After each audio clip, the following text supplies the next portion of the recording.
Imagine करो, Apple और Samsung कहने लगे आज के बाद उनका कोई भी मोबाइल फोन नहीं आएगा। रीबॉक और एडिडास कहने लगे कि आज से वो कोई भी स्नीकर नहीं बनाएंगे, और जिस पर्टिकुलर ब्रांड के कपड़े तुम्हें सबसे ज्यादा पसंद है वो तुमसे कहने लगे कि आज के बाद वो कोई भी नए कपड़े को डिजाइन नहीं करेंगे, और जो पुराने कपड़े हैं उन्हें जल्दी जल्दी क्या करवा लेंगे, अपने पास बुला लेंगे। ये सुनने में जितना ज्यादा खतरनाक लग रहा है, एक्चुअल में अगर हम बात करें उससे ज्यादा डेंजरस है। अब मैं ऐसा क्यों कह रहा हूं? क्या मैं आपको यहां डराने आया हूं? बिल्कुल नहीं। खुद बड़ी अपनी मुंह से ताव करे बैठे हैं डोनाल्ड ट्रंप भाई साहब बैठे हाँ हाँ हाँ करते हुए। फिर अगर हम बात करें रशिया के व्लादिमीर पुतिन बैठे, और भैया पाकिस्तान वाला जो क्या कहते हैं लल्लू लाल उनका प्राइम मिनिस्टर है। या मैं आपको पागल बना रहा हूं कि आईफोन 18 नहीं आएगा, नया कोई सैमसंग का मोबाइल नहीं आएगा। मान लो मैंने काम का एक्सट्रैक्शन शुरू करवाया, मेरे घर की साइड में क्या कहते हैं कोयला निकल गया, बेटा मैं गवर्नमेंट को नहीं बताऊंगा। याद करो 3 इडियट मूवी में रणछोड़ दास चांचल कहता है आज से तेरे ऊपर ठप्पा लग गया है, तू मेरा हीरो है। कि तुम्हारे पापा ने बढ़िया क्या कहते हैं तुम्हारे लिए फ्यूचर के लिए सेविंग करके रखी। सॉइल के अंदर पानी नहीं है, सॉइल के अंदर पानी नहीं है तो उसका कलर रेड रहेगा, और उसी सॉइल के अंदर अगर पानी आ जाएगा तो उसके अंदर पानी होल्ड करने की कैपेसिटी रहती है तुम्हारे मार्क्स के जैसे जीरो जीरो बटा सन्नाटा। जो ठहरे वो बहुत लालची लोग ठहरे। अब भैया लालची होने की वजह से अगर हम बात करें, मैं यहां पर लेकर आया हूं एक चैप्टर जिसका नाम क्या है, रिसोर्सेज एंड डेवलपमेंट। भैया हम रिसोर्सेज में क्या पढ़ेंगे?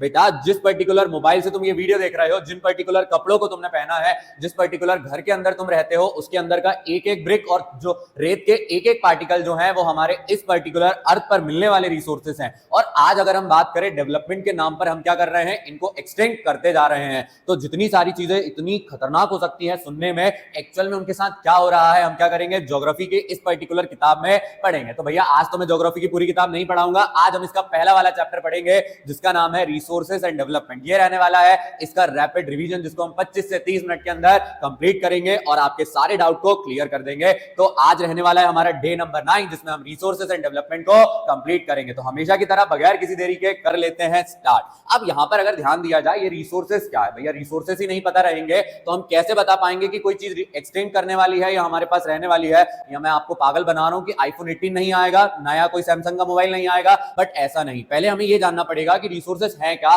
तभी जाकर तो हम कह पाएंगे भैया रिसोर्सेज हमारे लिए इंपॉर्टेंट है भी या नहीं है। क्या बताया जाता है, रिसोर्सेज एवरीथिंग। भैया आपके आसपास जो अवेलेबल है, बेटा तेरे सामने जो सब्जी अवेलेबल है, जो फल फ्रूट तू खाता है, या हम बात करें जिस मोबाइल को तू यूज कर रहा है या जिस घर में तू रह रहा है, हर एक चीज हमारे लिए क्या है, रिसोर्स। यानी हमारे एनवायरमेंट में हर वो चीज जो हमारी यूज के लिए अवेलेबल है उसे हम क्या बोल सकते हैं, रिसोर्स बोल सकते हैं। जो कि किस लिए इस्तेमाल की जाती है, ताकि हमारे नीड्स को सेटिस्फाई किया जा सके, जो हमारी वांट्स रहती हैं उसको सेटिस्फाई किया जा सके। बट जो रिसोर्स रहते हैं वो ऐसे आसानी से थोड़ी आएंगे। वो बोलते हैं मेरे साथ 3 कंडीशन है, अगर ये 3 शर्तें तुम पूरी कर दोगे तो तुम मुझे रिसोर्स कह सकते हो। यानी भैया आपका मोबाइल फोन, या हम बात करें आपके जो स्नीकर हैं या जिस पर्टिकुलर ब्रांड की टी शर्ट या शर्ट आप पहनकर बैठे हैं, वो पर्टिकुलर रिसोर्स हमसे 3 बातें पूछते हैं। सबसे पहला, टेक्नोलॉजिकली एक्सेसिबल। इसका मतलब है कि मान लो हमारे लद्दाख में कोई रिसोर्स कल को मिल जाता है, बट इंडियन गवर्नमेंट बोलती है अरे नहीं यार हमारे पास तो इतनी अच्छी टेक्नोलॉजी नहीं है, हमें तो अमेरिका से उसको बनवाना पड़ेगा या रशिया से उसको बनवाना पड़ेगा। तो वहां पर हम बोल सकते हैं कि कोई भी रिसोर्स तब कह पाते हैं जब उसको एक्सट्रैक्ट करने के लिए, उसको ट्रांसफॉर्म करने के लिए आपके पास अवेलेबल टेक्नोलॉजी रहती है। अगर आपके पास टेक्नोलॉजी नहीं है तो आप उसका कोई भी यूटिलाइजेशन नहीं कर पाएंगे। अगर सेकंड पॉइंट हम इसका देखें तो क्या बताया जाता है, इकोनॉमिकली फीजिबल। इसका मतलब है भैया मान लो मैंने काम का एक्सट्रैक्शन शुरू करवाया, मेरे घर के साइड में क्या कहते हैं कोयला निकल गया, बेटा मैं गवर्नमेंट को नहीं बताऊंगा क्योंकि गवर्नमेंट बोलेगी चलो तुम्हारा घर यहां से हटाओ हमारा कोयला रहेगा। बट मान लो कि हमने उन्हें नहीं बताया, अब हम क्या करने लगे, वहां पर माइनिंग करने लगे। अब जब हम माइनिंग करेंगे, माइनिंग करवाने में हमारे 10 करोड़ रुपए लग गए। भैया 10 करोड़ रुपए लग गए, अब जब उसको हम बेचने निकले तो मुश्किल से वो 3 या 4 करोड़ रुपए का बिका, तो वहां पर तो हमारा लॉस हो गया। तो कभी भी आप रिसोर्सेज को तब एक्सट्रैक्ट करते हैं जब वो कैसे निकलता है, प्रॉफिटेबल मैनर में निकलता है। अगर उससे प्रॉफिट आपको नहीं हो रहा है तो आप उसका एक्सट्रैक्शन नहीं करेंगे। तो कोई भी रिसोर्स तब कम होता है जब वो आपको क्या प्रोवाइड करे, इकोनॉमिक बेनिफिट प्रोवाइड करे। तीसरा पॉइंट हमें क्या बताता है, कल्चरली एक्सेप्टेबल। जैसे कई चीजें हैं जो इंडिया में एक्सेप्ट नहीं होती, कई चीजें होंगी जो अमेरिका में नहीं होती होंगी। तो आपके आसपास किन चीजों को रिसोर्स माना जाएगा या नहीं माना जाएगा वो आपकी सोसाइटी पर डिपेंड करता है। तो हमने देखा हर वो चीज जो हमारे एनवायरमेंट में अवेलेबल है वो हमारे लिए रिसोर्स है। बट रिसोर्स के साथ 3 कंडीशन आ जाती है कि आपके पास टेक्नोलॉजी होनी चाहिए, इकोनॉमिकली फीजिबल होना चाहिए और आपकी सोसाइटी उसे एक्सेप्ट करना चाहिए। जब ये सारे ठप्पे उसके ऊपर लग जाते हैं तो वो बोलता है कि आज से तू रिसोर्स है। याद करो वो 3 इडियट मूवी में रणछोड़ दास चांचल कहता है आज से तेरे ऊपर ठप्पा लग गया है, तू मेरा हीरो है यहाँ पर। तो यहाँ पर अगर हम ध्यान दें, किसी भी चीज को रिसोर्स हम तब कह पाएंगे जब ये तीनों चीजें क्या हो जाएंगी, वहां पर सेटिस्फाई। वंस ये चीजें सेटिस्फाई हो गई, आपकी चीजें क्या बन जाती हैं, रिसोर्स बन जाती हैं। अब बात आती भैया जब इतने सारे रिसोर्स हैं तो उनका क्या करेंगे, तो बेटा उनका डेवलपमेंट करेंगे ना। जैसे तुम्हारे मम्मी पापा ने तुम्हें पैदा किया, तो जैसे तुम बाहर निकले उसके बाद उन्होंने तुम्हें अच्छा खाना खाना खिलाया, पैदल चलना सिखाया, वॉक करना सिखाया, वॉक के बाद रनिंग करना सिखाया, पढ़ना लिखना सिखाया और इस पर्टिकुलर क्लास तक भिजाया। आगे चल के भी तुम्हारे ऊपर क्या करने वाले हैं, पैसे खर्चने वाले हैं। तो हमारे आसपास जो रिसोर्सेज रहते हैं उनको हमें डेवलप करना पड़ता है। और भैया डेवलपमेंट ऐसे नहीं हो जाता, डेवलपमेंट के लिए लगती है प्रॉपर प्लानिंग। जैसे तुम इस पर्टिकुलर युद्ध में उतर गए, जैसे हमने 40 दिन की एक प्लानिंग बनाई है कि 40 दिन में पूरा सिलेबस कंप्लीट करेंगे,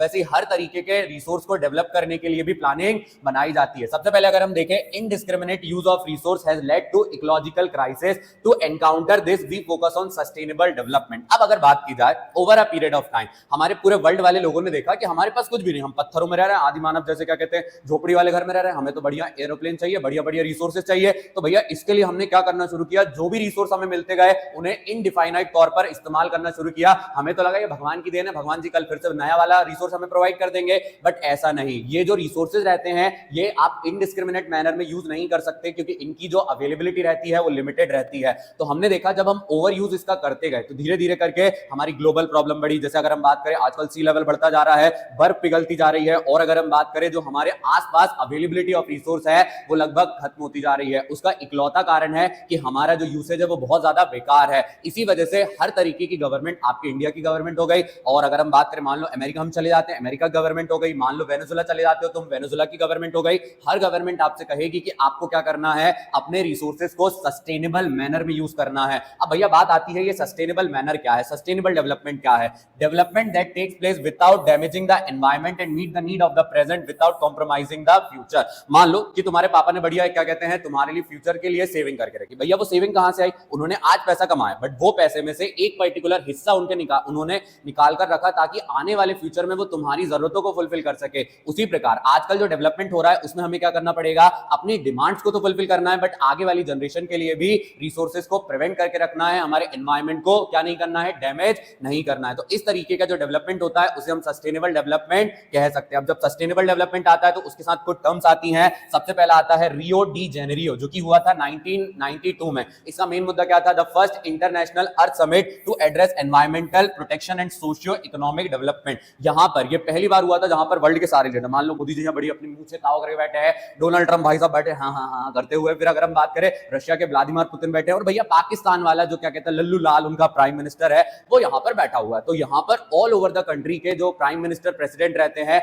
वो पहली बार जब मिले थे वो कहां पे मिले थे, रियो डी जेनेरियो में, जहां पर अर्थ समिट हुई थी और बताया गया था कि हमें हमारे अर्थ को किसी भी प्रकार के डैमेज से बचाना है। आने वाले सालों में जो क्लोरोफ्लोरोकार्बन का हम प्रोडक्शन करते हैं, कार्बन इमिशन करते हैं, या हमारे अर्थ से जो रिसोर्सेज हम इनडिस्क्रिमिनेट मैनर में निकालते हैं उनका यूसेज हमें क्या करना पड़ेगा, कम करना पड़ेगा, तभी जाकर हम अपने रिसोर्सेज को बचा सकते हैं। यानी यहां पर ये एक मीटिंग थी जहां पर आपने अर्थ को बचाने के लिए अलग अलग चीजों को किया था। यहीं से निकलता है एजेंडा 21। अगर आप देखें एजेंडा 21 आपका क्या है, a declaration signed at the Rio Summit to achieve global sustainable development। वहां पर साइन करवाया गया था हर कंट्री की गवर्नमेंट से कि वो गवर्नमेंट क्या करेगी, अपनी अपनी कंट्री में सस्टेनेबल डेवलपमेंट करेगी और जो हमारे एनवायरमेंटल डैमेज है उसे कॉम्बैट करेगी और जितना भी डैमेज हो गया है उसे प्रिवेंट करने की कोशिश करेगी। इसका मतलब है हर गवर्नमेंट चाह रही थी कि उसकी कंट्री क्या करे, कार्बन इमिशन को छोड़ दे, डेवलपमेंट करे, बट सस्टेनेबल वाला डेवलपमेंट करे। इसे क्या बोला गया, एजेंडा 21। तो हमने देखा कि हर गवर्नमेंट निकल गई है भैया सस्टेनेबल डेवलपमेंट की तरफ। अब भैया जब आप सस्टेनेबल डेवलपमेंट की तरफ निकल जाते तो आपको प्लान बनाना पड़ेगा, क्योंकि आप रिसोर्स तो यूज करना बंद नहीं करेंगे।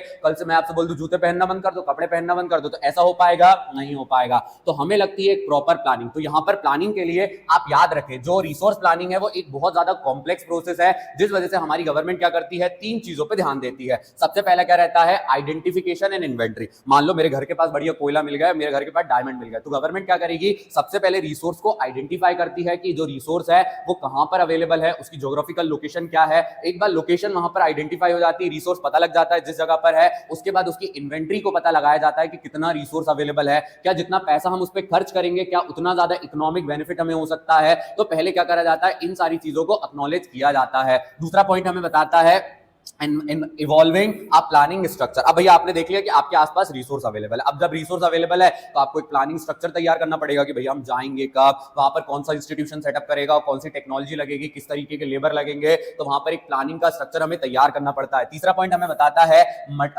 Matching resources development plan with the national development. अब आपने देख लिया कि आपका प्लान तैयार है, आपके पास रिसोर्सेज अवेलेबल है, उसके बाद उसे हम क्या करते हैं, मैच करते हैं हमारे ओवरऑल डेवलपमेंट से। इसका मतलब है कि अगर ये चीज हमारे नेशन के के डेवलपमेंट में काम आएगी तो हम अभी तुरंत क्या करेंगे, बढ़िया अपनी मशीन लगा देंगे और काम करवाना शुरू कर देंगे। बट अभी फिलहाल के दौर में अगर हम देखें इसका कोई यूज नहीं है, इसका कोई यूजफुलनेस नहीं है, तो हमारी गवर्नमेंट क्या करेगी, आने वाले समय में इस चीज को टाल देगी। तो जब रिसोर्स प्लानिंग की जाती है तो 3 स्टेप को ध्यान रखा जाता है। सबसे पहला आइडेंटिफिकेशन इन इन्वेंटरी, जिसके अंदर आप क्या करते हैं, किस ज्योग्राफिकल लोकेशन पर है, कितने अमाउंट में अवेलेबल है, कहां से एक्सट्रैक्शन हम शुरू कर सकते हैं। फिर हम प्लानिंग स्ट्रक्चर बनाते हैं, कौन करेगा, कौन से लेबर इस्तेमाल होंगे, किस तरीके की टेक्नोलॉजी लगेगी, कितना ज्यादा पैसा खर्च होगा। फिर लास्ट में हम मिलाते हैं उसे हमारे नेशनल डेवलपमेंट से। अगर नेशनल डेवलपमेंट में अभी यूज में आ रहा है तो उस पर अभी काम शुरू हो जाता है, और आने वाले सालों में होता है तो आने वाले सालों में उसके ऊपर काम स्टार्ट हो जाता है। अब बात हो गई कि हमने रिसोर्स प्लान तो कर लिया, अब इस पूरी बुक में तो हमें अलग अलग रिसोर्स पढ़ना है, बट हमारा जो पहला वाला चैप्टर है ये फोकस करता है लैंड रिसोर्स पे। भैया आपके सारे रिसोर्स तो जनरली लैंड पर होते हैं, तो बेटा इसमें हम क्या करने वाले हैं, सॉइल के बारे में पढ़ने वाले हैं। अब फिलहाल देखते हैं लैंड क्या है। तो लैंड के बारे में अगर हम बात करें, लैंड एक फाइनाइट एसेट है। फाइनाइट एसेट का मतलब है भैया ये इतनी ज्यादा नहीं है कि जितना तुम फैलते जाओ फैलते जाओ फैलते जाओ, तुमने बोला आज मैं 10 फीट का हो गया तो ये 10 फीट का हो जाए, बेटा ऐसा नहीं। यहां पर अगर हम बात करें जो हमारे लैंड की मात्रा है वो कैसी है, फाइनाइट है, ना वो कम हो सकती है ना वो ज्यादा हो सकती है, जिस वजह से हमें क्या करना पड़ेगा, इसको बेहतर ढंग से इस्तेमाल करना सीखना पड़ेगा। अगर हम ध्यान दें कहां कहां पर कितने अमाउंट में ये अवेलेबल है, तो सबसे पहला प्लेन एरियाज। अब भैया प्लेन एरियाज कहां पर है, जैसे उत्तर प्रदेश हो गया, बिहार हो गया, झारखंड के कुछ एरियाज हो गए, या पंजाब की बात करें, दिल्ली की बात करें, तो यहां पर जो लैंड एरिया है वो बिल्कुल प्लेन है। आपने नॉर्दर्न प्लेन्स के बारे में पढ़ा होगा, तो इन पर्टिकुलर प्लेन एरिया पर एग्रीकल्चर बहुत अच्छे से हो पाता है। जो इंडस्ट्रीज हैं आप उन्हें बेहतर ढंग से सेटअप कर सकते हैं, और ये टोटल लैंड का कितना परसेंट है, 43% है। सेकंड नंबर पे जो आता है वो कौन सा आता है, माउंटेन्स आता है, जो टोटल का 30% है, जिसके अंदर अगर हम बात करें अलग अलग तरीके की हमारी नदियां निकलती है। जैसे हम एमपी में बोल सकते हैं हमारी नर्मदा नदी निकलती है, या फिर हम बात करें महाराष्ट्र से क्या कहते हैं, अलग अलग तरीके की नदियां निकलती है, कर्नाटक से निकलती है। तो ये वो पर्टिकुलर नदियां हैं जो कि इन पहाड़ों से निकली। और अगर हम बात करें इन रीजन में हम देखते हैं बड़े बड़े माउंटेनियस एरिया रहते हैं। आप क्या कहते हैं, उत्तर प्रदेश बोलो, उत्तराखंड चले जाए, हिमाचल चले जाए, वहां पर भी आपको बड़े बड़े पर्वत देखने को मिल जाते हैं। उसके बाद आती है प्लेट्यू। प्लेट्यू वो पर्टिकुलर जमीन रहती है जहां पर अलग अलग प्रकार के मिनरल प्रेजेंट रहते हैं, फॉसिल फ्यूल रहते हैं, फॉरेस्ट रहता है, और हमारे इंडियन इकोनॉमी को ये बढ़ाने में हमारी हेल्प करता है। तो मेनली इंडिया के अंदर जो पर्टिकुलर लैंड है वो 3 पार्ट में डिवाइडेड है। प्लेन्स वाला है, प्लेन्स के बाद अगर हम बात करें प्लेट्यू वाला है, प्लेट्यू के बाद कौन सा वाला है हमारा, प्लेट्यू के बाद है माउंटेन्स वाला। प्लेन वाला आपका कितना है, 43 है, फिर 27 आपका प्लेट्यू है, 30 कौन सा है, माउंटेन है। मतलब हमारे यहाँ जो लैंड रिसोर्स है वो इन 3 मेजर टाइप में यहाँ पर डिवाइडेड है। बट अगर हम बात करें over a period of time हमने लैंड को इस्तेमाल करना शुरू किया, तो धीरे धीरे करके जो हमारा लैंड है वो डिग्रेड करने लगा। क्योंकि हमने स्टार्टिंग में पढ़ा था हमारे जो यूज है वो बिल्कुल अच्छे नहीं है, हम क्या करते हैं, ओवर यूटिलाइजेशन करते हैं, खराब करने के पीछे तुल जाते हैं। तो यहाँ पर हमें क्या देखने को मिलता है, हमारी कई एक्टिविटीज है, जैसे ओवर ग्रेजिंग हो गई, माइनिंग हो गई, ओवर इरिगेशन हो गया, इन सभी की वजह से हमारा जो लैंड है वो डिग्रेड हुआ। हमने जानवरों को चरने छोड़ दिया, देखा ही नहीं कि वो किस तरीके से चारा खींच रहे हैं, घास को निकाल रहे हैं, मिट्टी बहकर चली जा रही है, माइनिंग की वजह से आसपास की जमीन खराब कर रहे हैं, उस जगह पर परमानेंट स्कार छोड़ रहे हैं। तो इस तरीके से क्या होता है, जो हमारा लैंड है वो डिग्रेड करता है। और लैंड डिग्रेडेशन बहुत क्या कहते हैं, छोटा प्रोसेस नहीं है, हम बात करें बहुत सिंपल सा प्रोसेस नहीं है। इसमें आप क्या करते हैं, ओवरऑल जो स्ट्रक्चर रहता है आपके अर्थ का उसे खराब कर देते हैं। तो बात आती है क्या इसको हम कंजर्व कर सकते हैं, बिल्कुल कर सकते हैं। अगर हम यहाँ पर एफॉरेस्टेशन करें, मान लीजिए आप ग्रेजिंग करवा रहे हैं, ओवर ग्रेजिंग करवा रहे हैं, डिफॉरेस्टेशन करवा रहे हैं, बट उसके बाद आप पेड़ लगा दे, घास लगा दे, तो मिट्टी को पकड़ कर रखेगी, पेड़ क्या करेंगे, मिट्टी को जोड़कर रखेंगे, आसपास हरियाली कर देंगे। साथ ही में प्रॉपर मैनेजमेंट कर सकते हैं कि ग्रेजिंग कितनी होनी चाहिए, कहां पर होनी चाहिए, कब मूवमेंट होना चाहिए जो अलग अलग एनिमल्स रहते हैं उनका। तो आप उससे क्या कर सकते हैं, लैंड को खराब होने से बचा सकते हैं। साथ में जो सैंड ड्यून्स है, आपने देखा हमारे यहाँ पर थार डेजर्ट है, तो उसको हम किस तरीके से स्टेबलाइज कर सकते हैं, ये हमारे लैंड को प्रोटेक्ट कर सकता है। तो हमने देखा हमारे यहाँ पर लैंड की जो अवेलेबिलिटी है वो बहुत ज्यादा कम है, तो अगर इसे सही ढंग से इस्तेमाल करेंगे तभी जाकर हम क्या कर सकते हैं, हमारे इंडिया में लैंड को परमानेंट कर सकते हैं। अदरवाइज हम नोटिस करेंगे कि आने वाले समय में जो लैंड है वो पूरा खराब हो जाएगा। तो डिस्ट्रॉय होने से हमें हमारे लैंड को क्या करना है, प्रोटेक्ट कर लेना है। अब बात आती है कि कितने अलग अलग टाइप के हमारे पास सॉइल है, क्योंकि भैया लैंड पर जो सबसे पहला इंपॉर्टेंट रिसोर्स आता है वो आपका आता है सॉइल। सबसे पहले अगर हम देखें एलुवियल सॉइल, एलुवियल सॉइल की लोकेशन क्या है, northern plains and river delta. आपने देखा जो हिमालयन रिवर क्या करती हैं, बहकर आती हैं, वो अपने साथ जो पर्टिकुलर एलुवियम लेकर आती हैं वो नॉर्दर्न प्लेन्स में आकर क्या क्रिएट करता है, ये एलुवियल सॉइल बनाता है। अलग अलग नदियां क्या करती है, पहाड़ों को चीरते हुए आती हैं, तो ये क्या बनाती हैं, एलुवियल सॉइल बनाती है। जो हमारा इंटायर नॉर्दर्न प्लेन वाला एरिया है ये एलुवियल सॉइल से कवर्ड है। ये मेजर 3 रिवर से बना है, इंडस, ब्रह्मपुत्रा और गंगा से। बात आती है इसके फीचर क्या है, तो ये हमारे इंडिया का सबसे ज्यादा फर्टाइल सॉइल है, जिसके अंदर आपको पोटैश देखने को मिलता है, लाइम देखने को मिलता है, और इस वजह से अगर हम बात करें अलग अलग चीजों को हम अच्छे से इसके ऊपर ग्रो कर सकते हैं। अगर इसके टाइप को देखें कितने टाइप का होता है, तो मेनली 2 टाइप का होता है, एक खादर होता है और एक बांगर होता है। खादर जहां पर नए एलुवियल सॉइल को कहा जाता है, बांगर ओल्ड एलुवियल को कहा जाता है। खादर क्या करता है, ज्यादा फर्टाइल रहता है, जो बाबर रहता है वो लेस फर्टाइल आपको देखने को मिल जाता है। सेकंड टाइप का जो सबसे ज्यादा अवेलेबल है एलुवियल के बाद वो आ आता है ब्लैक सॉइल। ब्लैक सॉइल का नाम रेगर सॉइल भी है, ब्लैक कॉटन सॉइल भी है। ये आपको किस जगह देखने को मिलता है? डेक्कन ट्रैप पे देखने को मिलता है, मतलब जिस जगह पर डेक्कन प्लेट्यू है उस जगह पर ये आपको देखने को मिल जाता है। मेजर इसके जो एरियाज हैं वो महाराष्ट्र, गुजरात है और हमारे एमपी के भी कुछ पर्टिकुलर पार्ट्स में ये पर्टिकुलर सॉइल देखने को मिल जाता है। इसके फीचर अगर हम देखें तो ये क्ले ही रहता है, मतलब अगर आप इसे पकड़ेंगे तो क्ले जैसा रहता है, चिकनी मिट्टी रहती है, ये बहुत ज्यादा मॉइस्चर होल्ड करके रखती है। कभी आप देखना काली मिट्टी को दूर से देख रहे हैं तो वो हमें सूखी दिखाई देती है, बट जहां पर हम क्या करते हैं कोई चीज पटकते हैं तो अंदर घुस जाती है, क्योंकि वो पानी को होल्ड करके रखती है, बहुत ज्यादा मॉइस्चर कंटेन करती है। बट अगर हम बात करें जब गर्मियों का समय आता है, जब पानी उस मिट्टी को नहीं मिलता है तो बड़े बड़े क्रैक्स डेवलप कर लेता है और जो मिट्टी है वो एक दूसरे को छोड़कर अलग हो जाती है। ये कल्टीवेशन किसके लिए बेस्ट रहता है? कॉटन कल्टीवेशन के लिए सबसे ज्यादा अच्छा रहता है। तो ब्लैक कॉटन सॉइल आपका महाराष्ट्र, और अगर हम बात करें आपका कौन सा वाला एरिया है, गुजरात, यहाँ पर प्रोमिनेंट है। फिर हमने देखा ये क्ले ही रहता है, साथ ही में अगर हम बात करें ये ज्यादा पानी को होल्ड करके रखता है, बट जब इसका पानी सूख जाता है तो ये क्रैक्स को डेवलप कर लेता है। बेस्ट रहता है कॉटन के लिए, जिस वजह से इसे कॉटन सॉइल के नाम से भी जाना जाता है। इसके बाद अगला वाला आता है हमारा रेड एंड येलो सॉइल। भैया इसका नाम रेड और येलो क्यों है? इसका नाम रेड और येलो इस वजह से है क्योंकि जब इसके अंदर पानी प्रेजेंट रहता है तो ये अपना कलर बदल लेता है, पानी सूख जाता है तो ये अपना कलर बदल लेता है। याद करो, आपने देखा होगा जब आपके घर के आसपास बोरिंग होती है तो जो मिट्टी निकलती है वो लाल रहती है, बट जब पानी निकल जाता है तो पानी जब उस लाल मिट्टी पे पड़ता है तो वो लाल मिट्टी किस कलर की हो जाती है? येलो कलर की। यानी भैया अगर सॉइल के अंदर पानी नहीं है, सॉइल के अंदर पानी नहीं है तो उसका कलर रेड रहेगा, और उसी सॉइल के अंदर अगर पानी आ जाएगा तो उसका कलर क्या हो जाएगा? येलो हो जाएगा। अगर हम मेजर देखें ये उड़ीसा और छत्तीसगढ़ में देखने को मिल जाता है जहां पर कम बारिश होती है, और अगर हम इसके फीचर में देखें तो इसके अंदर आयरन का डिफ्यूजन रहता है तो ये रेड कलर का रहता है, और येलो कलर का हो जाता है जब इसके अंदर पानी चला जाता है। इसका जो नेचर रहता है क्रिस्टलाइन रहता है, मतलब छोटे छोटे क्रिस्टल्स के फॉर्म में रहता है, इग्निशियस रॉक से ये फॉर्म हो जाता है। फिर बात आती है लेटराइट सॉइल की। जो लेटराइट सॉइल है ये हाई टेंपरेचर वाले रीजन में प्रेजेंट रहता है, बट हाई टेंपरेचर के साथ साथ जिन एरियाज में हैवी बारिश होती है, भैया दिन भर बहुत ज्यादा गर्मी पड़ी तो शाम को जो क्लाउड्स रहते हैं वो बरस जाते हैं, तो ये मिट्टी कैसी रहती है? लेटराइट रहती है। केरला, तमिलनाडु वाले स्टेट में आपको ये प्रोमिनेंट तौर पर देखने को मिल जाता है। इसके फीचर में रिजल्ट ऑफ इंटेंस लीचिंग क्या करती है? ऊपर वाला जो ह्यूमस का कंटेंट है उसे काफी ज्यादा रिड्यूस कर देती है, जिस वजह से ये जो मिट्टी रहती है उतनी ज्यादा फर्टाइल नहीं रहती और हर तरीके की चीजों को इसके ऊपर हम ग्रो नहीं कर पाते। सबसे बेस्ट रहती है कैशू नट के लिए, मतलब भैया जो काजू हम खाते हैं, टी हम क्या करते हैं पीते हैं, कॉफी हम पीते हैं, उनको क्या करा जाता है? इस मिट्टी के ऊपर बेस्ट तरीके से ग्रो किया जाता है। यानी ये जो मिट्टी है एक तरफ ह्यूमस कम रहता है, बट अगर हम इसे फर्टिलिटी इसकी मेंटेन कर दे, इसे ऑर्गेनिक बना दे, मैन्योर वगैरह डाल दे, तो ये अच्छे से क्या कर पाती है? चीजों को ग्रो कर पाती है। अगली वाली आती है एरिड। जैसे इसका नाम एरिड है वैसे इसका काम भी एरिड रहता है, मतलब भैया इसके अंदर पानी होल्ड करने की कैपेसिटी रहती है तुम्हारे मार्क्स के जैसे जीरो, जीरो बटा सन्नाटा। तो यहां पर अगर हम देखें इसकी लोकेशन कहां पर है? वेस्टर्न राजस्थान में। राजस्थान का वो पर्टिकुलर पार्ट जहां पर जो मिट्टी है वो धूल वाली, मतलब हर तरफ धूल हर तरफ रेत, आपको यही देखने को मिलता है। इसके फीचर कैसे रहते हैं? सैंडी, मतलब भैया पकड़ने में साफ साफ सैंडी रहती है। सलाइन, मतलब इसके अंदर आपको सॉल्ट देखने को मिलता है। ह्यूमस का कंटेंट लो रहता है, मॉइस्चर को ये होल्ड करके नहीं रखती है। किन कंडीशन में इसको आप कल्टीवेबल बना सकते हैं? अगर आप हैवी इरिगेशन करें। अब जब आप ज्यादा इरिगेशन करते जाते हैं तभी जाकर इसके ऊपर हम क्या कर सकते हैं? ग्रोथ ऑफ जो हमारे फूड क्रॉप रहते हैं उनको ग्रो कर सकते हैं। तो एरिड सॉइल हमारा राजस्थान में है, सैंडी, सलाइन और लैक ऑफ ह्यूमस वाला रहता है। साथ ही में हैवी इरिगेशन के साथ हम क्या कर सकते हैं? इसके अंदर चीजों को ग्रो कर सकते हैं। फिर लास्ट वाला आता है हमारा फॉरेस्ट सॉइल। भैया ये फॉरेस्ट सॉइल क्या जंगलों में मिलने वाला सॉइल है? बेटा नहीं, फॉरेस्ट सॉइल वो पर्टिकुलर सॉइल है जो माउंटेन वाले रीजन में मिलता है। तुम बोल सकते हो यहाँ पर ये माउंटेन सॉइल भी है, हमारे जो बड़े बड़े माउंटेन रहते हैं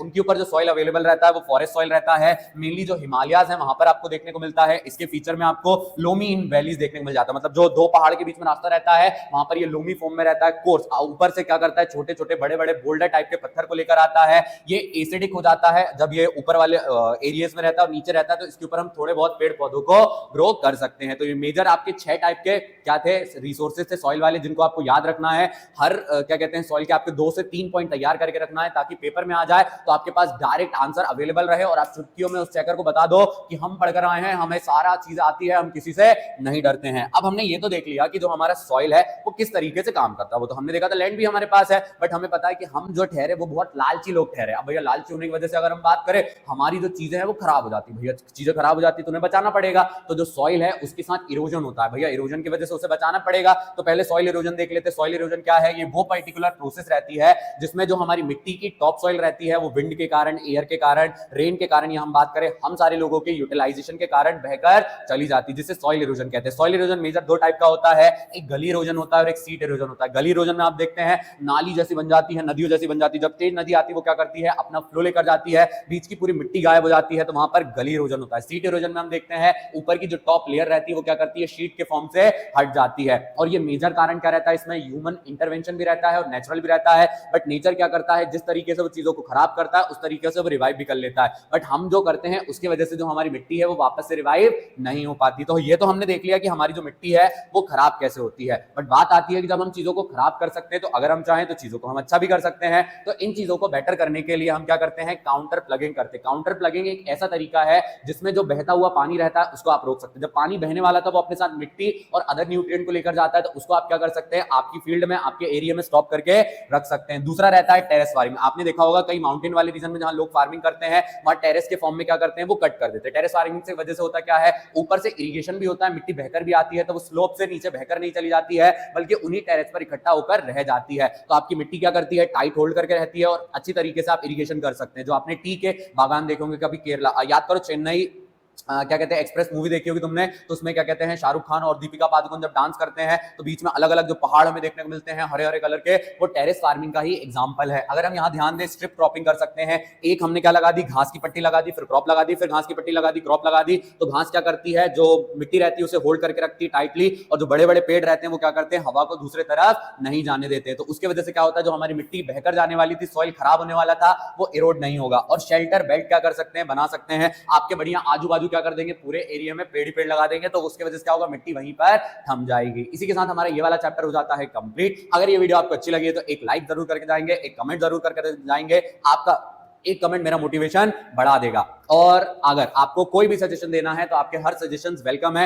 आप सजेशन दीजिए, हम और ज्यादा इंप्रूव करने की कोशिश करेंगे। और मिलते हैं कल एक नई वीडियो के साथ, तब तक पढ़ते रहिए, आगे बढ़ते रहिए। तो जैसा कि अब हम 9वें दिन को कंप्लीट कर चुके हैं, कल 10वां दिन है। और अगर हम बात करें, अगर आप इसी तरीके से अपनी प्रिपरेशन करते रहेंगे तो मानकर चलिए जब 40वां दिन आएगा तो हमारे सारे चैप्टर रिवाइज हो चुके होंगे, आपके हर कॉन्सेप्ट क्लियर हो चुके होंगे और आपके सारे डाउट खत्म हो चुके होंगे। चलिए मिलते हैं कल एक नई वीडियो के साथ, तब तक पढ़ते रहिए, आगे बढ़ते रहिए। Thanks for watching.